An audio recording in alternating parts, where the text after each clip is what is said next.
So while I'm starting to get ready to treat some more mites, I'm also scoffing this lot. Absolutely packed this apiary with the most amazing blackberries. So look at that, it's like everywhere. I seem to have exclusivity here because no one else comes in because they're afraid of the bees. Let's look at this lot. You're going for hours picking these. Oh, that taste of autumn. So, when I finish stuffing my face, I've been treating mites everywhere, and I just wanted to share this with you. Got something in the post this morning,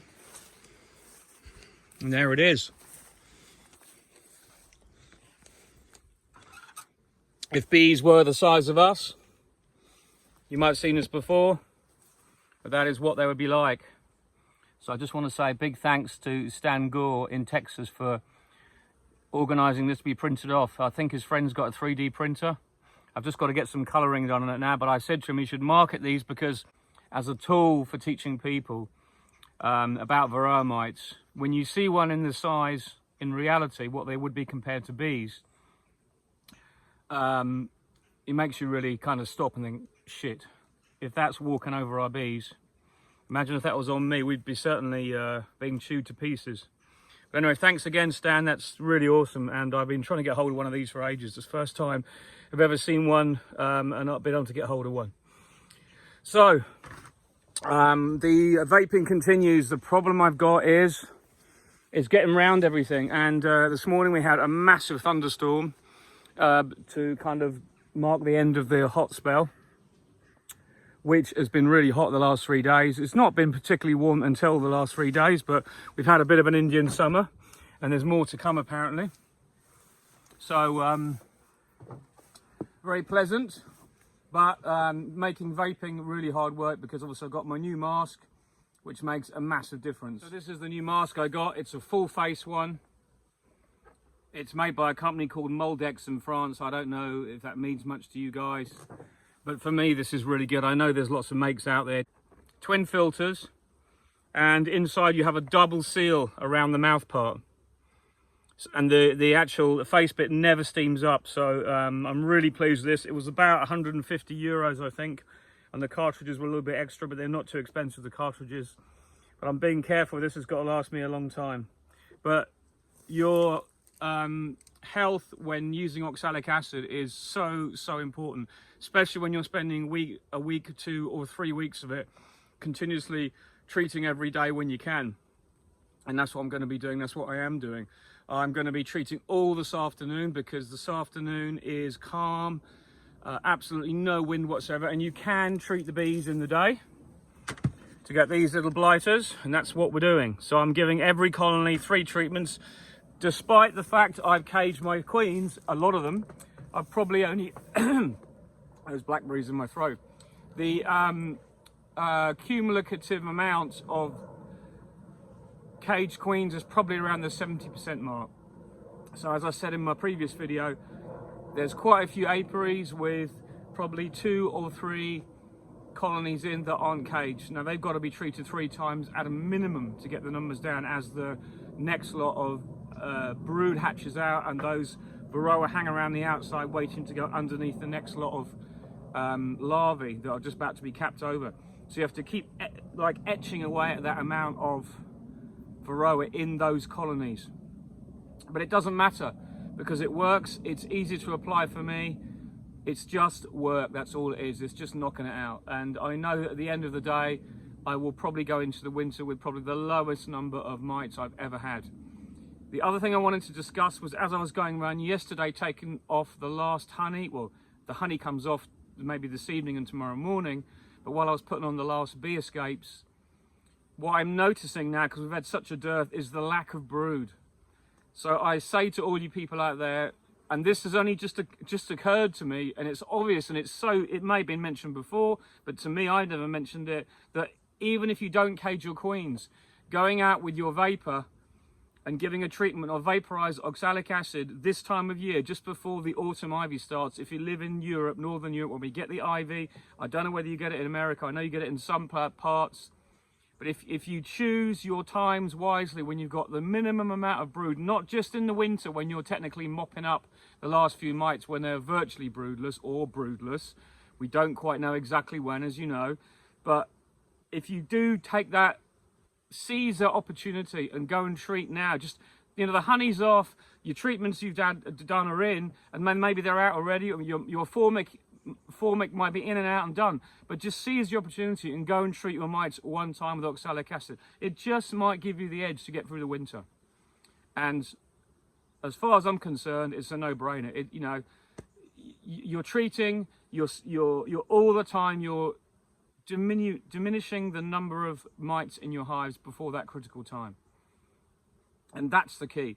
The other thing is, I wanted to say was, as well as actually taking out the mites, you're also increasing the level of, you're maintaining a level of oxalic acid in the hives, which is said to be having beneficial effects in so many other ways. And that's why these new strips and the trials they've done seem to be very positive. Obviously, I can't say, and I'm not going to say, go out and just get oxalic acid strips and put them in your colonies. You've got to do what your bee vet says you need to do. But it's just interesting to discuss the fact that oxalic acid seems to work in different ways now, and we're finding other benefits. And it's not detrimental to the bees in any way. It has effects on mites, and that's why some of the products are marketed as hive cleaner.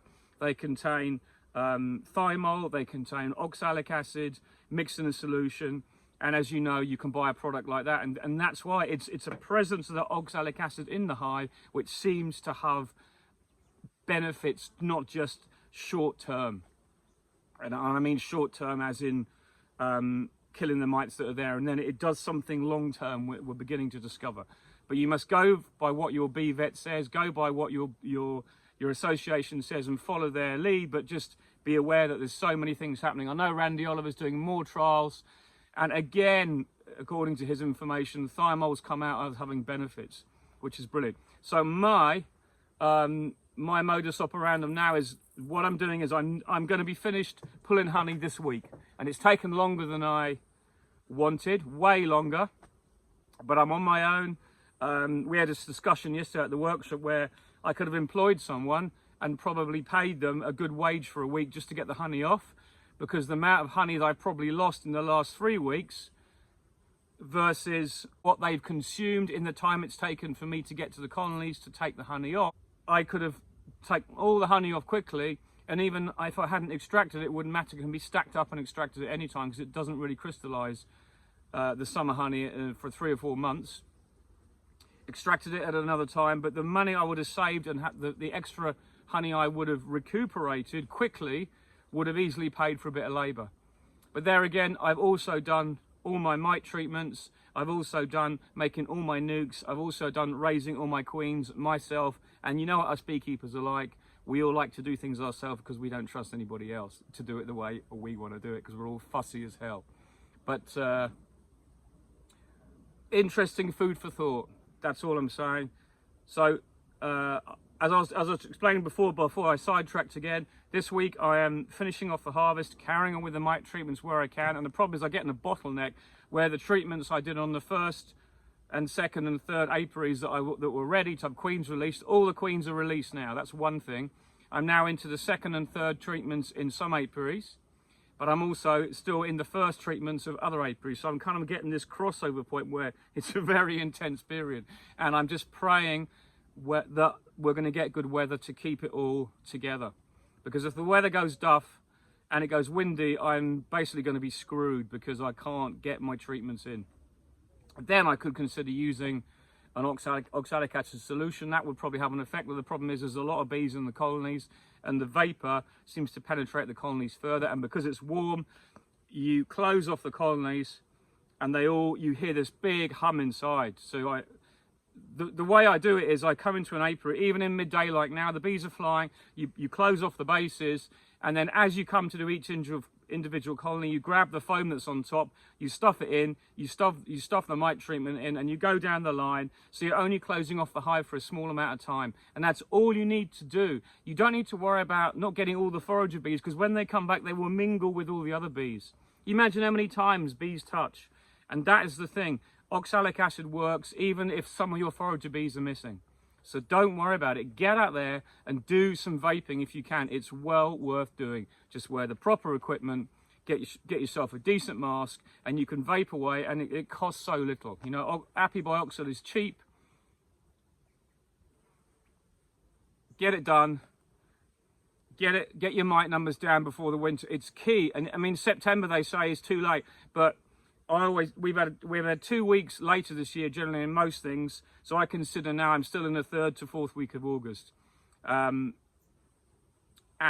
I honestly think that as long as you can get most of your mites done, as long as you're bringing those mites down by the 2nd week of September, you're generally okay. But it's having the emphasis. You've got to say,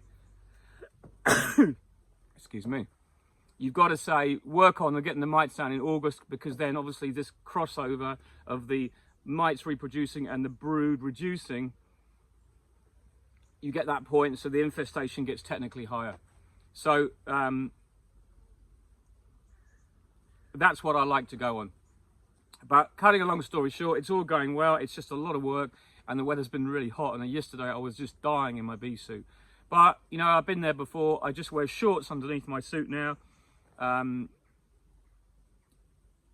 just drink loads and loads of water all the time. That's all you can do. But we do get used to it. We're always working in bee suits. You'll notice the apiary here, it's just completely overgrown again. I seem to cut this, and then 2 weeks later, it's just a bomb site, you know.